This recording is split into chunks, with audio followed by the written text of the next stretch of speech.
Hello friend, कैसे हो? उम्मीद करता हूँ ठीक ही होंगे। आज के इस लेसन्स में हम बात करने वाले हैं ट्रांसपोज ऑफ मैट्रिक्स से। इससे पहले के वीडियो में मैंने मल्टीप्लिकेशन ऑफ मैट्रिक्स तक बता रखा है। एक ही वीडियो में मल्टीप्लिकेशन ऑफ मैट्रिक्स तक रिवीजन क्लासेस में मैं वहाँ तक बता चुका हूँ। तो बिना समय गंवाए सेकेंड रिवीजन क्लास में हम स्टार्ट करते हैं ट्रांसपोज ऑफ मैट्रिक्स से। तो दो वीडियो में पूरे मैट्रिक्स का जो है मतलब थ्योरी हो जाएगा, उसके बाद मैं ऑब्जेक्टिव देखने वाला हूँ। तो बिना समय गंवाए हम स्टार्ट करते हैं। सबसे पहले हम समझते हैं कि ट्रांसपोज ऑफ मैट्रिक्स होता क्या है।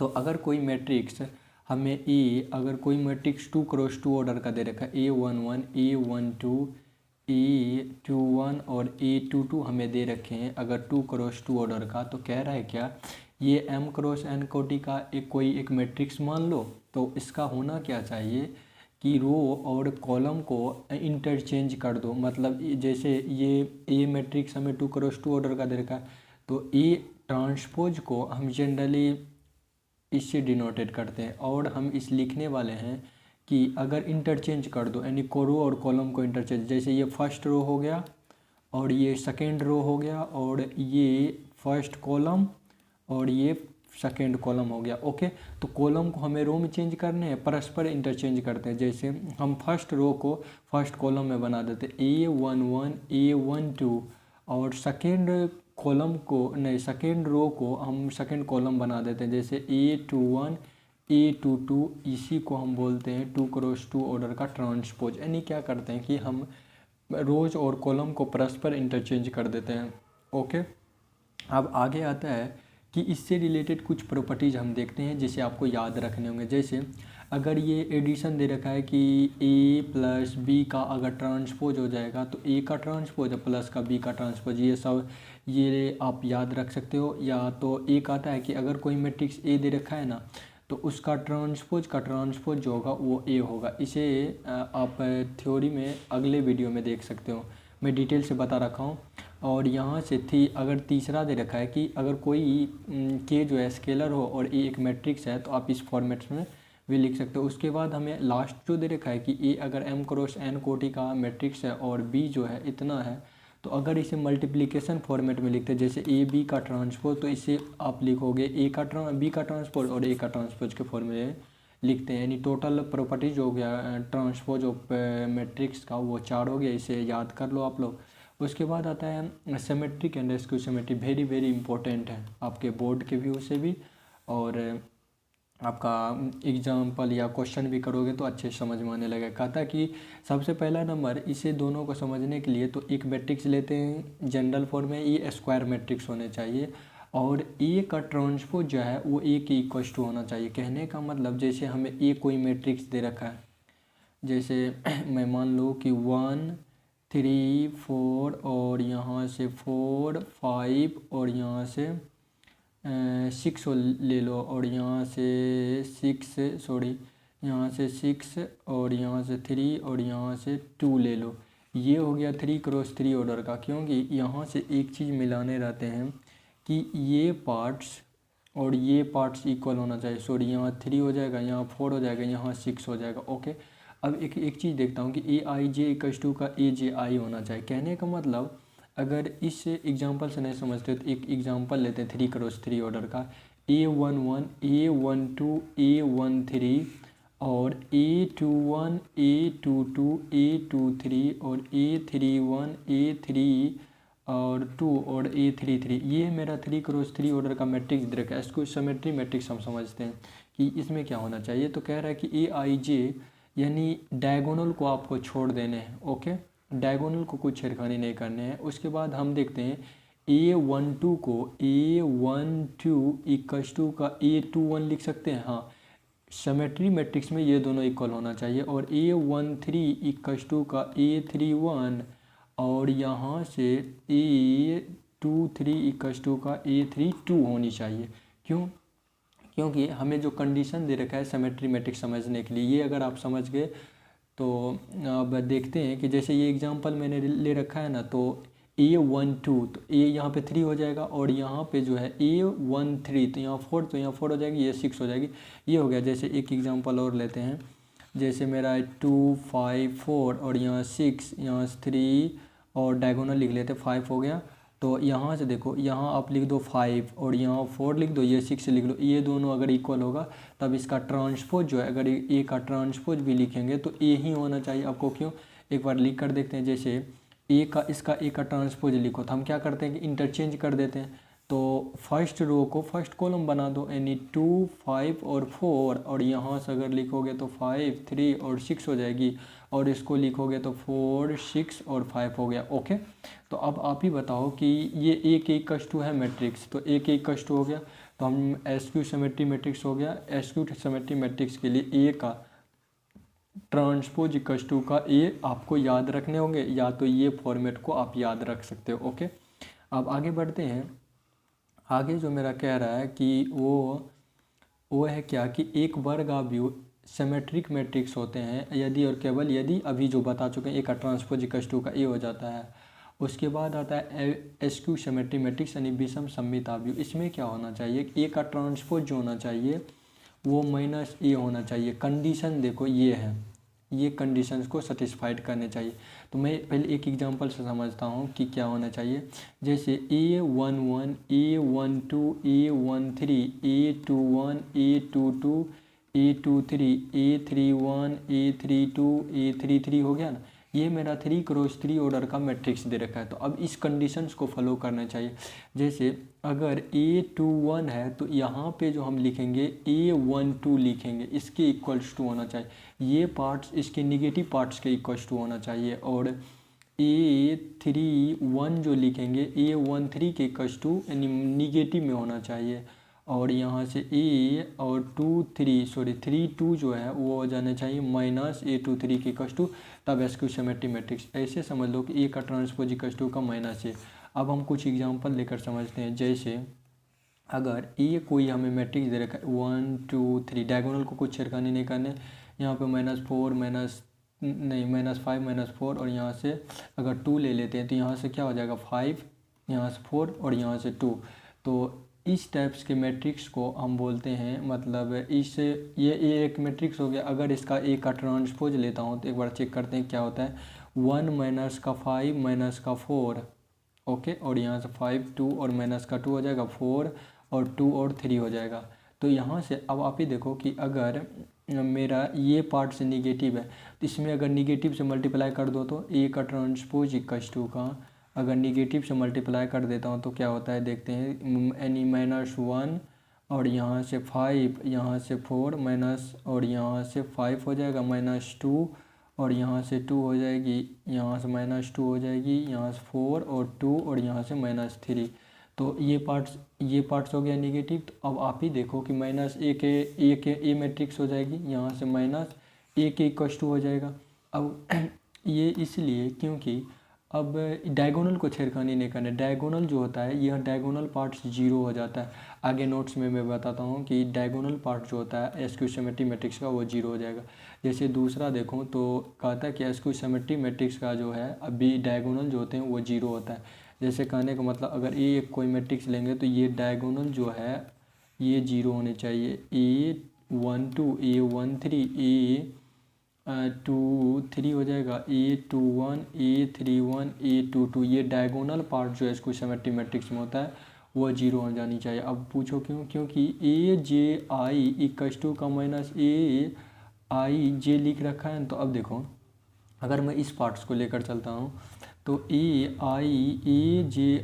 इक्वल्स टू प्लस का AIJ हो जाएगा इक्वल्स टू 0, यहाँ से 2AIJ इक्वल्स टू का 0, AIJ इक्वल्स टू का यहाँ से 0 हो जाएगा। तो यहाँ से डायगोनल वाले पार्ट जितने भी होंगे वो 0 हो जाता है। उसके बाद मेरा अगला पॉइंट जो आता है वो अगला पॉइंट क्या कि विषम सममिताव्यू के लिए कंडीशन होता है कि ए का ट्रांसपोज होना चाहिए -a के इक्वल्स टू होना चाहिए।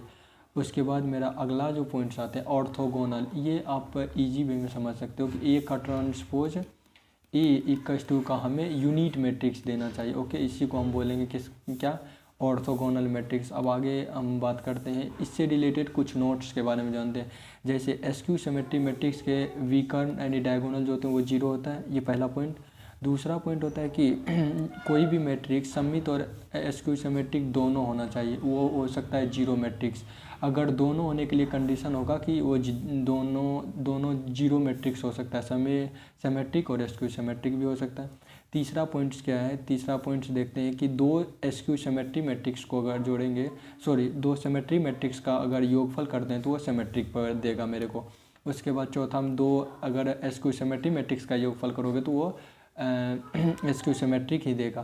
क्योंकि ये सब पॉइंट्स हैं, आप लोग याद रख सकते हो। अगर ए एक स्क्यू सिमेट्रिक है, इसमें स्केलर से मल्टीप्लाई करोगे तो स्क्यू सिमेट्रिक ही देगा। और उसके बाद मेरा 6 नंबर का पॉइंट है कि अगर स्क्यू सिमेट्रिक में आप के से मल्टीप्लाई करोगे तो के ए जो होगा वो स्क्यू सिमेट्री मैट्रिक्स होगा। उसके बाद लास्ट पॉइंट जो है, दो स्क्यू सिमेट्री मैट्रिक्स का योगफल करोगे तो स्क्यू सिमेट्री मैट्रिक्स ही होगा। उसके बाद हमें दे रखा है कि एक वर्ग अवयव हमें दे रखा है, तो ए प्लस ए का ट्रांसपोज जो होगा वो सिमेट्रिक होगा, और ए माइनस ए का ट्रांसपोज जो होगा वो विषम सममित अवयव होगा। ओके, उसके बाद मेरे को 9th नंबर का जो दे रखा है वो पॉइंट है कि कोई भी अगर स्क्वायर मैट्रिक्स है ना, वो सिमेट्रिक और स्क्यू सिमेट्रिक में जो एक रिलेशन होता है वो ये होता है कि ए इक्वल्स टू का 1/2 ए प्लस का ए का ट्रांसपोज प्लस 1/2 ए माइनस का ए का ट्रांसपोज हो जाता है। ओके, अब मैं अगला पॉइंट देखता हूँ कि क्या होता है कि ई यदि कोई स्क्वायर मैट्रिक्स है तो आप इस तरह से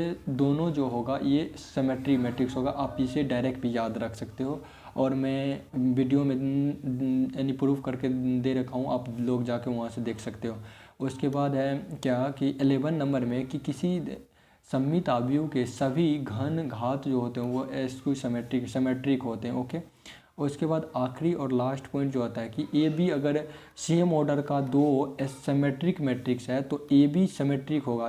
कब? जब ए बी इक्वल्स टू का बी ए होगा तो ये सिमेट्रिक हो जाता है। ए बी माइनस का बी ए इक्वल्स टू का स्क्यू सिमेट्रिक मैट्रिक्स हो जाता है। टोटल 12 पॉइंट है, इसे आप लोग ध्यान से पढ़ लीजिएगा क्योंकि ऑब्जेक्टिव में डायरेक्ट भी यहाँ से क्वेश्चन आ सकता है। उसके बाद हम आगे देखते हैं कि एलिमेंट्री ऑपरेशन ट्रांसफॉर्मेशन ऑफ कुछ ऐसे पॉइंट्स जिसे हम इन्वर्स ट्रिग्नोमेट्रिक फाइंड कर सकते हैं, इन्वर्स मैट्रिसेज हम फाइंड कर सकते हैं। तो उससे रिलेटेड हम कुछ पॉइंट्स के बारे में मैट्रिक्स में बात करेंगे। टोटल जो होते हैं हम ऑपरेशन 6 रहता है, 6 प्रकार के होते हैं। लेकिन जिसे 3 रोज होते हैं, 3 कॉलम होते हैं, तो मान के चलिए कि 3 होता है। इसे ही हम कहते हैं कि ट्रांसफॉर्मेशन ऑफ ए मैट्रिक्स, यानी ऑपरेशंस आप बोल सकते हो।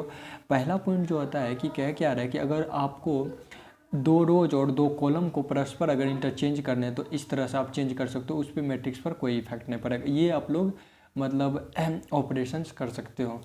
और दूसरा पॉइंट जो आता है, दूसरा पॉइंट्स में क्या कर रहा है कि अगर कोई भी रोज और स्तंभ यानी कॉलम जो है एक शून्येतर संख्या, मतलब शून्येतर संख्या से मल्टीप्लाई नहीं करो, अगर कर सकते हो तो यहाँ से ये पॉइंट्स याद रखने का है कि अगर जैसे कोई आई रोज हैं और जे कॉलम्स हैं, आई कॉलम्स हैं, तो आप इसमें स्केलर से मल्टीप्लाई करके आप आगे बढ़ सकते हो मैट्रिक्स में। और तीसरा पॉइंट जो आता है कि इसे पढ़ने से नहीं समझ में आएगा, हम यूज करेंगे तो उसके बाद ये सब समझ में आने लगेगा। तो आप इस फॉर्मेट्स में भी लिख सकते हो। ओके, तो यहाँ से 3 पॉइंट समझ लिए।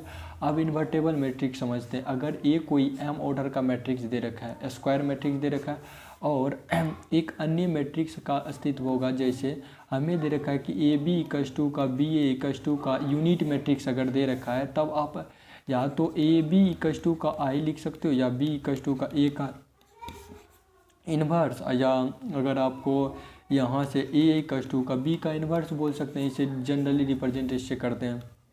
ये सब हम अगर पढ़ेंगे तो आपको समझ में आने लगेगा। ए का प्रतिलोम और बी का प्रतिलोम, यानी इतना आप लिख सकते हो, इन्वर्स लिख सकते हो। उसके बाद मेरा दूसरा पॉइंट है कि इससे आप ए बी दोनों मतलब इन्वर्टेबल मैट्रिक्स होते हैं। उसके बाद आप फॉर्मेट कर सकते हो। तीसरा नंबर का, अगर कोई एम क्रॉस एन ऑर्डर का मैट्रिक्स दे रखा है जबकि ये स्क्वायर मैट्रिक्स नहीं होनी चाहिए, तो इसका संभव नहीं है। क्यों? क्योंकि इतना होने के लिए जो आपको है इक्वल यानी समान कोटि का वर्ग अवयव होना जरूरी है। उसके बाद चौथा पॉइंट, यानी आप अनइक्वलिटी ऑफ इन्वर्स, किसी वर्ग अवयव का व्युत्क्रम जो होता है, इन्वर्स जो होता है अवयव, यदि उसका अस्तित्व हो तो अद्वितीय होता है। जैसे मैं एक चीज़ जानता हूँ कि अगर ए बी इक्वल कोटि का है तो इसका निकालोगे तो ये फॉर्मेट में आ जाता है। इसे हम अच्छे से डिटेल से बता चुका हूँ, वो वीडियो आप जाके देख लो। तो अब हम आगे बात करते हैं कि सबसे पहला नंबर यहाँ से, अब अगला टॉपिक जो मेरे को आता है वो आता है कि प्रारंभिक संक्रियाओं द्वारा एक मैट्रिक्स का इन्वर्स फाइंड करने के लिए, इन्वर्स अब फाइंड करने के लिए हम लोग सीखने वाले हैं। अगर हमें 3 इक्वल कोटि के अगर मैट्रिक्स हमें दे रखें तो इससे कैसे फॉर्मेट करते हैं। तो देखिए, अगर आप इस फॉर्मेट को समझने के लिए अगर आप आई को यूनिट मैट्रिक्स लेते हैं, एक्स इक्वल टू का अगर ए बी दे रखा है ना, तो आप अगर जैसे एक्स अगर इस साइड करोगे तो यहाँ से बी इन्वर्स हो जाएगी, अपॉन का ए लिख सकते हो। और यहाँ से आप अगर नहीं तो इस तरह से देखो कि आप एक्स इक्वल टू को यहाँ से ए बी लिख सकते हो। हाँ, तो ए इक्वल टू का एक्स अपॉन का बी, तो आप बी को इस तरह से भी फॉर्मेट किया जा सकता है ना कि बी इन्वर्स। हमें यही बी इन्वर्स फाइंड करने के लिए कुछ रूल्स ऊपर पढ़ चुके हैं, क्योंकि 6 रूल्स पढ़े थे, उसका यूज करके हम कुछ इन्वर्स मैट्रिक्स फाइंड करने की कोशिश करता हूँ। सबसे पहला नंबर जो मेरा पॉइंट्स आता है कि हम रो के थ्रू चलेंगे, यानी ये रो के हमें एपोरेशन करके हमें ए इन्वर्स फाइंड करने के लिए, तो ये रूल होता है ए इक्वल टू का आई ए होना चाहिए। इस फॉर्मेट्स को लिखकर हमें इस फॉर्मेट जब तक नहीं आ जाता है तब तक हम ऑपरेशंस करते रहेंगे। तो बिना समय गंवाए एक एग्जांपल्स हम बनाते हैं। जैसे मेरा ये एग्जांपल्स हो गया। ओके, हमें किसके थ्रू जाना है, तो हमें रो से एक्सपेंडेड करने हैं। तो रो से एक्सपेंडेड करने के लिए क्या रूल याद रखना है, ए इक्वल टू का आई ए। ओके, तो अब देखते हैं कि ए क्या है, कि ए 1 2 2 माइनस का 1 दे रखा है, और 1 क्या हो जाएगा, 1 0 0 1 हो जाएगी, और यहाँ से ए हो जाएगा। अब इस पार्ट्स को हमें यूनिट मैट्रिक्स बनाने हैं। यूनिट मैट्रिक्स बनाने तो किस फॉर्मेट में, 1 0 0 1 फॉर्मेट में इसे बनाने हैं, और इसको हमें इन्वर्स फॉर्मेट में बनाने हैं रो ऑपरेशन करके। तो अब शुरुआत करते हैं। सबसे पहला नंबर आप देखो कि यहाँ पे 0 लाने हैं, तो R2 में क्या ऑपरेशन करें कि यहाँ 0 आ जाए। R2 में क्या 2R1 लिख देंगे तो यहाँ 0 आ जाएगा। पहले यहाँ 0 करो, क्योंकि यहाँ 0 है मेरे को, तो 0 करके देखते हैं। इस ऑपरेशन को लागू करो अब इसमें, तो यहाँ से जिसको हम कुछ नहीं करेंगे, जैसे R1 को है, R1 से हम कर रहे हैं तो R1 को सीधे लिख देंगे यहाँ पे। ओके, अब जो जिसका ऑपरेशन कर रहे हैं उसमें लागू करते हैं, यानी 2 माइनस का 2 यहाँ से 0 हो जाएगा, यहाँ से -1, अब माइनस का 4 हो जाएगी, यहाँ से -5। और अब इस साइड भी करो, आपको जो जिससे हम ऑपरेशंस करें उसको कुछ नहीं करना है। अब जो चेंजेज आने हैं वो नीचे वाला R2 में आने वाला है, R1 में कुछ चेंजेज नहीं करने हैं। तो अब देखो कि यहाँ पे क्या हो जाएगा, 0 माइनस का 2, तो यहाँ से -2 हो जाएगी, और यहाँ से 1 माइनस का 0, तो यहाँ से 1 हो जाएगी, और ये कितना हो जाएगा, ए हो जाएगा मैट्रिक्स। अब यहाँ से देखते हैं क्या ये कौन सा रूल, ये रूल तीसरा नंबर आप लोग याद करो, रूल नंबर तीसरा। अब रूल दूसरा लगाते हैं। रूल दूसरा क्या कह रहा था कि अगर जैसे R2 है उसमें हम नॉन जीरो मैट्रिक्स से मल्टीप्लाई कर सकते हैं, तो यहाँ से क्या हम -1/5 से R2 कर सकते हैं। हाँ, ज़रूर कर सकते हैं। तो ये रूल हो गया, आप लोग दूसरा जाके पढ़ लो, मैं बता चुका हूँ रूल, तो पढ़ने से नहीं लगता है, आप यूज करोगे तो धीरे धीरे सीख जाओगे। तो यहाँ से देखो कि हम रूल का पालन करते हैं, दूसरा नंबर का 0, और यहाँ से 1 हो जाएगी। ओके, अब इस साइड भी आपको यूज करने हैं, तो हमें R2 को चेंजेस करने हैं, तो 1/5 यहाँ से 1/5 हो जाएगी, और यहाँ से ए हो जाएगा। ओके, अब देखो कि ये तीनों पार्ट्स मेरा मिल गया, ये तीनों पार्ट्स मिल गया। अब इसको 0 कर देंगे तो यूनिट मैट्रिक्स हो जाएगा। तो अब ऐसा क्या करें, तो R2 R1 में ऐसा लिख सकते हैं कि R1 को चेंजेस नहीं करने, R1 में हमें 2R2 को माइनस अगर कर दूंगा तो यहाँ 0 आ जाएगा। अब देखो करके एक बार देखते हैं। तो इस रूल को अब देखो, 1 माइनस का 0 तो 1, 2 माइनस का 2 हो जाएगा तो यहाँ से 0। और R2 को मैंने छेड़खानी नहीं की करने, मेरे को छेड़खानी नहीं करने के, वो ज्यों का त्यों आ जाएगा, यहाँ से ऐसे हो जाएगा। अब इसको करो, इसको इसलिए करने हैं कि अब देखो 1 रफ में कर लेते हैं, तो 1 -+4/5 हो जाएगा। क्यों, क्योंकि देखो हमें R1 माइनस का 2R2 दे रखा है, तो 1 और -+4 और बटे का 5, तो यहाँ से 9/5 लिख सकते हो। और यहाँ से क्या हो जाएगा, तो देखो 0 माइनस का 2/5, तो यहाँ से -2/5, यहाँ से भी -2/5 1/5 और ये a हो गया। तो यहाँ से क्या हो जाएगा, i हो जाएगा इक्वल्स टू का 9/5 -2/5 2/5 1/5 a हो गया। अब इस साइड अगर करोगे तो यहाँ से a इन्वर्स इक्वल्स टू का हमें जो लिखा है 9/5 और -2/5 और यहाँ से हो जाएगा -2/5 और यहाँ से 1/5। ये मेरा क्वेश्चन रो ऑपरेशन से तो बन गया। अब अगला देखते हैं कि आगे क्या कह रहा है कि आगे जो है हमें कॉलम ऑपरेशन लगाने, कॉलम ऑपरेशन से हमें करने हैं। इस कॉलम ऑपरेशंस में क्या होता है कि इसमें अपोजिट होता है उसका, जैसे a इक्वल्स टू का उसमें i ये था, ये किसका है, रो का है, ये हो जाएगा रो के लिए। और जैसे कॉलम से मेरे को करने रहते हैं तो a इक्वल्स टू का ai हम लोग लिखते हैं, जबकि ये फॉर्मेट जब तक हमें नहीं आ जाता है तब तक हमें ऑपरेशंस करते रहने। जैसे एक एग्जांपल देखता हूँ, एग्जांपल मेरा क्या दे रखा है कि एग्जांपल ये दे रखा है, हमें इसे क्या लिखने है कि कॉलम ऑपरेशन से हमें इसे सॉल्यूशंस करने।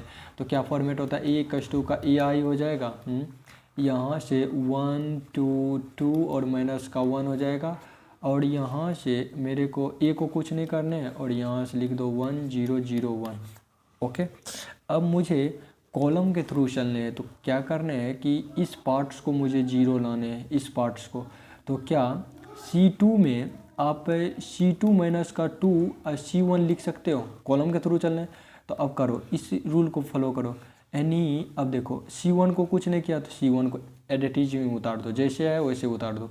अब देखो मुझे करने क्या है कि ये हो गया। तो अब देखो कि 1 और यानी 2 -2 यहाँ से 0 हो जाएगा और यहाँ से -1 और माइनस का 4 यहाँ से -5 हो जाएगी। अब इसमें लागू करो, इसमें लागू करूँगा तो क्या हो जाएगा, 1 C1 को कुछ नहीं करना है तो उसे एडिटिव में उतार दो, जैसे का तैसे उतार दो। और उसके बाद हमें इसको चेंज करने रहते हैं तो 0 अब माइनस का 2 हो जाएगा तो यहाँ से -2 दे दो और यहाँ से क्या हो जाएगा 1 अब माइनस का 0 यहाँ से 1 हो जाएगा। ये हो गया मेरा पहला ऑपरेशंस। अब इसमें दूसरा ऑपरेशंस लगाते हैं। क्या C2 में आप ऐसे लिख सकते हो कि -1/5 C2 लिख सकते हो। तो यहाँ से क्या हो जाएगा 0 और 2, हमें C2 को चेंज करने हैं तो 0 और 1 सॉरी यहाँ से 1 है तो यहाँ से 0 और 1 हो जाएगी। और इसको इसमें अब करते हैं 1 और 0 -2/5 और 1/5। ओके, यहाँ तक हो गया। अब देखो मुझे क्या करना है कि R1 में क्या R1 माइनस का 2 R2 लिख सकते हो। हाँ, अब देखो कि यहाँ क्या होता है 1 0 और यहाँ से 0 1 हो जाएगी। अब करके देखो एक बार, जैसे 1 - 0 तो 0 2 अब माइनस का 2 हो जाएगा तो यहाँ से 0 हो जाएगी। और यहाँ से जो अब इस रूल को फॉलो करो कि 1 अब माइनस प्लस 5 यानी 9/5 और ये हो गया। और यहाँ से करोगे तो ये क्या हो जाएगा, तो 0 अब माइनस का 2/5 यहाँ से -2/5 और 1/5। तो ये हो गया कितना, तो ये हो गया i इक्वल्स टू का a और यहाँ से 9/5 -2/5 और -2/5 और यहाँ से 1/5 हो जाएगी। अब जो हमें यहाँ से a इन्वर्स इक्वल्स टू का जो लिखने रहते हैं वो 9/5 -2/5 और -2/5 और यहाँ से 1/5। आपको एक ही एग्जांपल को मैं 2 तरीके से बना के आपको दिखा दिया। एक बार आंसर आप मिला लो सही है या गलत। ये मेरे को ये जो दे रखा था ये था रो ऑपरेशन के थ्रू और ये इतना ही आया था और ये कॉलम ऑपरेशंस के थ्रू था, ये कॉलम ऑपरेशन के थ्रू था ये मैट्रिक्स। ओके, तो आज के लिए यहीं रखते हैं और उसके बाद हम ऑब्जेक्टिव्स लाएंगे। तो इसी तरह सपोर्ट करते रहिए। Thank you all of you.